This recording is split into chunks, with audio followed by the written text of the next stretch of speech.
Oiga, le digo, hoy en Rescatando Artistas le daremos voz y vida a las vivencias y al proceso migratorio de Gabriel García Márquez. Quédate y acompáñanos a que su historia cobre vida. Gabriel José García Márquez, periodista, escritor y Premio Nobel de Literatura y más conocido como Gabo, nació el 6 de marzo de 1927 en Aracatá, Magdalena, ubicado al noreste en la región caribeña colombiana. Dice él en sus memorias que a las 9 de la mañana.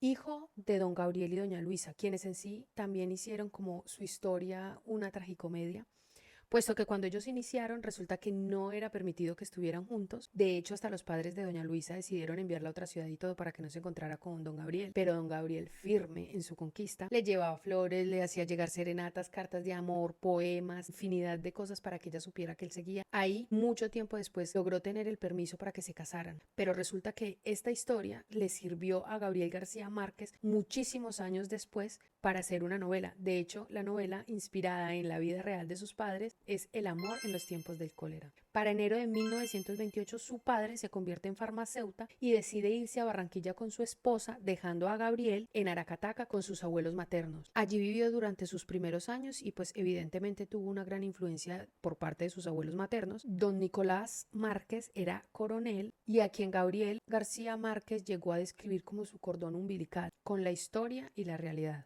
Además, era un veterano de guerra de la Guerra de los Mil Días. Y por supuesto esto también le serviría de inspiración, su abuelo, su personaje, sus acciones y demás. Su abuela, a la que él decía Mina, de cariño por supuesto, era de origen gallego y él la describía como supersticiosa e imaginativa. Aparte que lo llenaba de las historias que en la casa habían fantasmas y empezaba pues como a llenarlo de todas estas cosas que de una u otra forma también le sirvieron a él para poder escribir en un futuro y escribir esas novelas tan fantásticas que hoy en día conocemos. Tantos augurios y premoniciones de su abuela Mina le sirvieron de inspiración, tanto que la describe como su primera inspiradora literaria, pues de ella sacó esa manera tan coloquial de contar las historias sorprendentes y sobrenaturales, a contarlas de una manera natural, sin importar qué tan improbables fueran los relatos que estaba contando. Bueno, y como toda historia, también tenemos momentos tristes. Para 1936 su abuela muere, entonces ya ahí se decide que se va para Sucre, que en ese momento sus padres ya estaban en Sucre, se va para donde ellos y de ahí ya dura un tiempo con sus padres, se toma la decisión que debe continuar sus estudios superiores y lo envían a Barranquilla a un internado. Desde esas fechas, evidentemente, ya se podía empezar a notar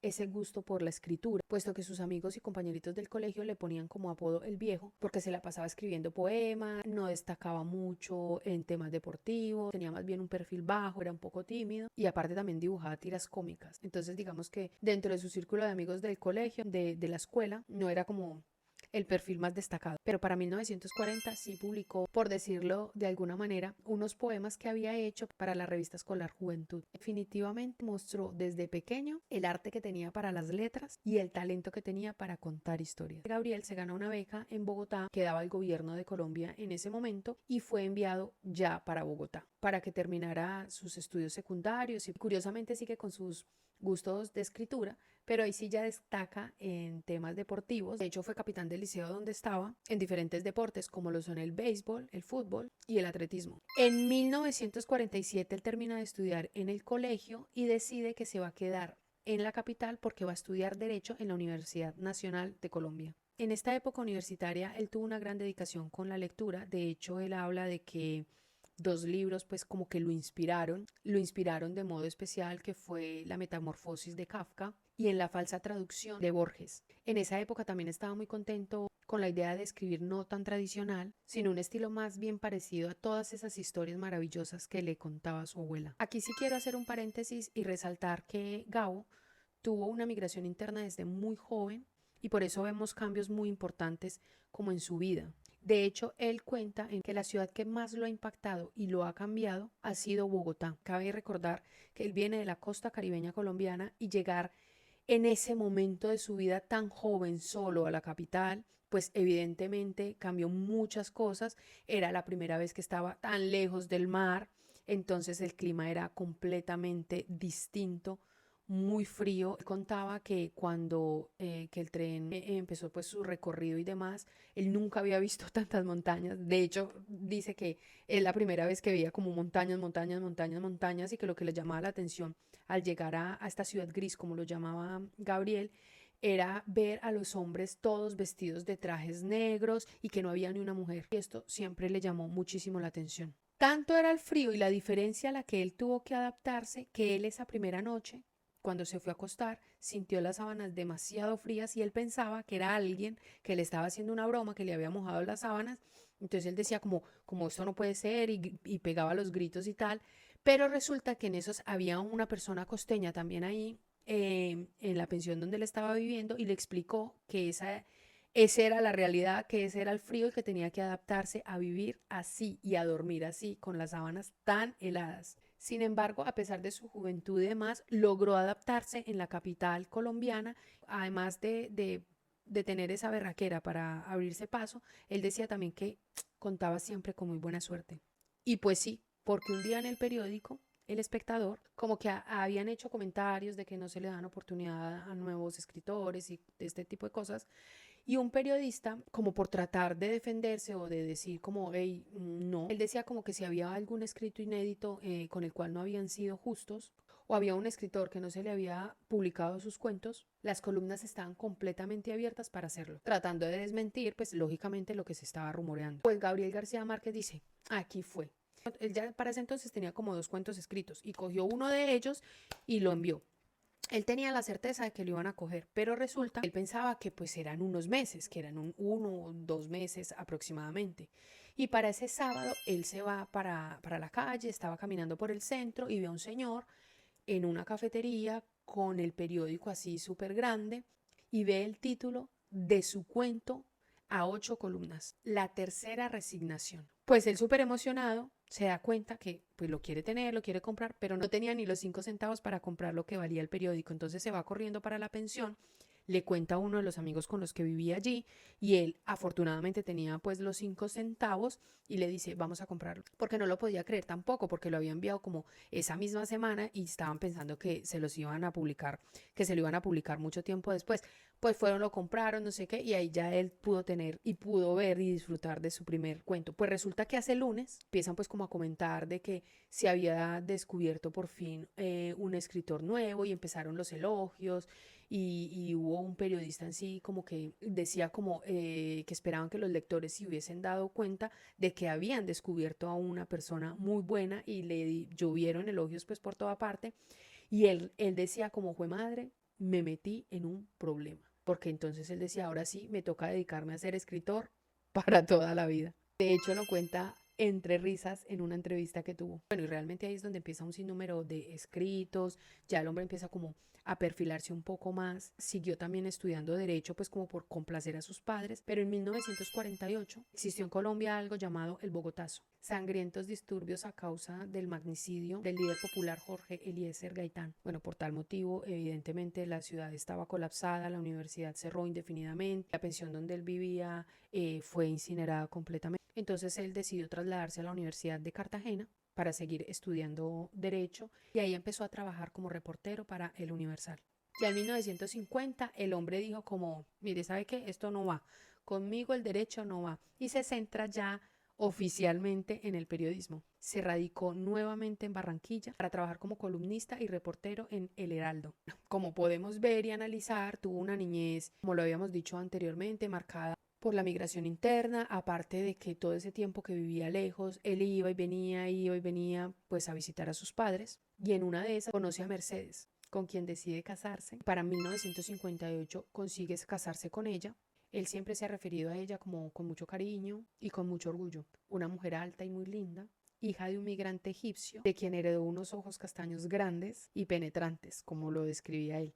Con ella tuvo 2 hijos, Rodrigo y Gonzalo. En 1955 fue publicada su primera novela, La hojarasca, recomendado por si se lo quieren leer. Ya para esa época viaja por primera vez a Europa y decide quedarse allí en diversos países, como lo son Roma, Ginebra y París. Vivió por acá, por estos lados, como 4 años antes de regresar al continente americano. Su estadía por el continente europeo evidentemente también le ayudó a inspirarse y escribió novelas como El coronel no tiene quien le escriba y La mala hora. Para 1958 hace su retorno y se instala temporalmente en Venezuela, donde sigue haciendo también periodismo, donde sigue haciéndole pues como a la escritura y todo eso. Luego pasa a vivir unos meses en Cuba, donde acaba de triunfar la Revolución cubana. Es conocido de la amistad que tenía Gabriel y Fidel Castro. De hecho, eso lo llevó pues como a tener muchas críticas. Sin embargo, después de esto se fue a vivir a Nueva York, donde también ejerció pues como su papel de periodista y estuvo en prensa latina,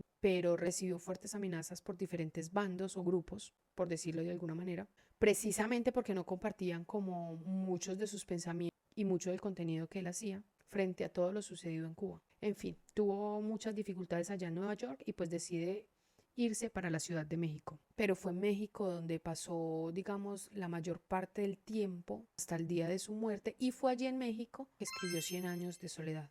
En 1967 se publicó la novela, vendiendo unos 800 ejemplares en la semana.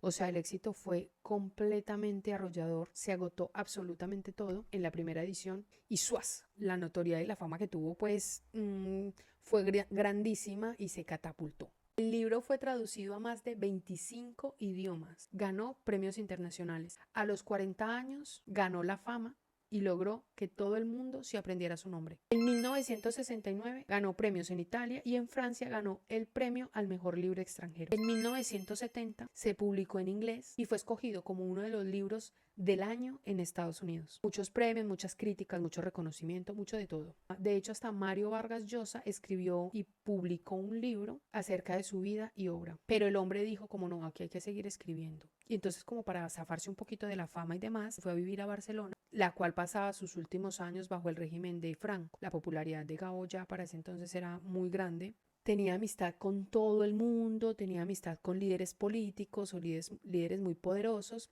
Como ya habíamos contado, pues para ese momento también era amigo de Fidel Castro, donde él mismo catalogaba que la amistad con él era como intelectual, que hablaban mucho como de literatura, contaba a Gabriel en algún momento de su vida. Sin embargo, esto pues le trajo como muchas críticas porque aparte de todo dejaba muy clara también su postura política, también hablaba mucho sobre el imperialismo y esto lo llevó a que fuera etiquetado como subversivo y hubo una época en que Estados Unidos no le permitía entrar a su país. Pero para la época en que Bill Clinton quedó presidente, este veto fue levantado porque decía Bill Clinton que 100 años de soledad era su libro favorito y pues que también quería que él fuera a su país. En fin, el hombre seguía su vida, su historia, sus cuentos, sus opiniones, pero para 1981, justo para la época del presidente Julio César Turbay en Colombia, regresó él y los problemas seguían creciendo. Se le acusaba de financiar un grupo guerrillero llamado M-19.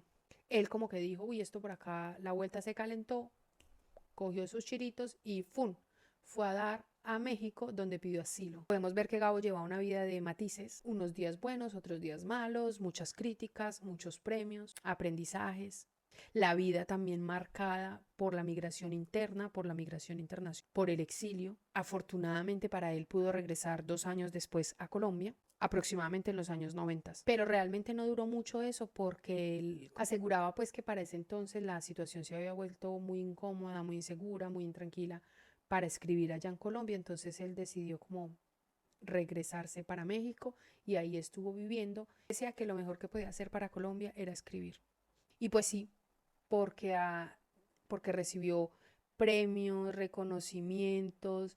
El hombre, de hecho, es premio Nobel de literatura. Tenemos una muy buena representación colombiana a nivel de literatura, una muy buena representación hispanohablante y a manera de reconocimiento en este canal vamos a nombrar muchos de los premios que ha ganado. Doctor honoris causa en la Universidad de Columbia, Nueva York. Medalla de la Legión de Honor, Francia. Condecoración Águila Azteca, México. Aparte tiene un museo que le realizó el gobierno de Colombia. En la propia casa que tenía en Aracataca se reconstruyó y allí hicieron pues como un museo con sus memorias. Hay calles con su nombre, por ejemplo en el este de Los Ángeles, en California, también en Zaragoza, España, y en Las Rosas, Madrid. Criticado por muchos, pero elogiados también por gente súper importante y eruditos como Pablo Neruda, quien dijo es la mayor revelación en la lengua española desde el Don Quijote de Cervantes. Hablando de cosas no tan chéveres, en 1999 fue detectado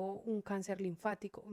Él pensaba que no iba a lograr contar pues como sus historias y sus memorias, decide encerrarse completamente, aislarse para escribir y terminar lo que él quería contar. Afortunadamente en esa época lo logró y dice que volvió pues como a sus hábitos y así duró un tiempo hasta que llegó el 2014 y en la Ciudad de México fue internado porque había recaído en su cáncer linfático. Pero para este entonces ya le había afectado el pulmón, los ganglios y el hígado. Y es aquí donde muere un grande de la literatura, pero nace una leyenda. En abril del 2014 muere Gabriel García Márquez en la Ciudad de México y sus cenizas fueron posteriormente llevadas a Cartagena de Indias, más exactos el 22 de mayo del 2016. Gabo nos deja un legado, nos deja cuentos, nos deja historias, nos deja relatos, nos deja el realismo mágico, nos deja presentes en el boom de la literatura y creo que es un buen momento para reconectarnos e invitarnos nuevamente a leer. Espero que esta historia les haya gustado tanto como a mí. Realmente no sabía muchos detalles